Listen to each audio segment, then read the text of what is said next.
8 bari inaan ku soo koobno oo aanu u dhiibno gudoomiyihii baarlamaanka iyo ku-xigeenadiisii rasmiga ahaa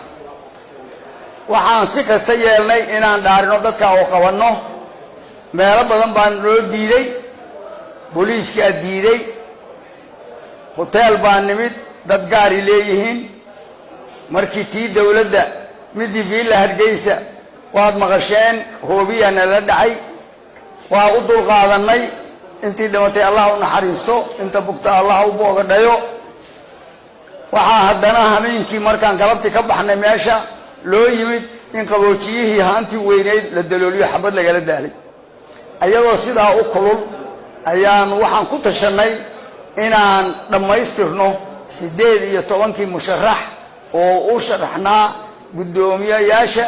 baarlamaanka iyo ku-xigeenadooda iyo kuwa ku sii xiga intaas waxaan ugu ayadoo kulul intaan shaararka la baxnay ayaan meesha kuleelka ku sameynay waan aragnay inaan sii wadi karin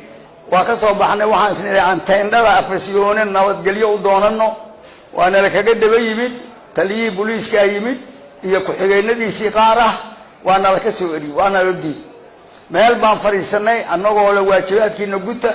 waa suurtoob weey irdiyo dhan baa la xiray hadda markii ugu dambeysay markaan meel nimid oo dadkii yimaadeen oo nidaamkii oo dhan la joojiyay waxaa dhacday xabad in de hotelka ninkii lahaana Allah ka samirsiyo cidda u magi doonto ma aqaan inta la yimaado in xabad laga daalo hotelka waxa soo dhacaya waxa weeyaan waxba dhismin waxaan moodayay in la helay way aragnimo ku filan in dawlad la helo oo dalku dago oo ummaddu dhibaatada ka yaraato waa ku sii badanaysa wali dadku ma bisla intooda badan maxaa yeelay inta waxa sameynaya waa ciidamadii amniga waa madaxdii baa arkaysa annagu inaan gudano oo haddaan dhimanayna xaq ku dhimano ayaanu ku sameynay waanu ku faanaynaa haddana insha Allah bariya saa dambe waxa dhici doona inay yimaadaan gudoomiyaasha aqalka sare iyo aqalka hoose iyo ku-xigeenadoodii sidaas aan Soomaaliya ugu hambalyeynayna waxa dhacayna in la ogaado Soomaaliya meel ay joogto waa loo baahan yahay inaysan dhab ahayn dawlad hal la dhiso waxa laga helay aanu garan maayo laakiin annagu dalkaan u hiilinaynaa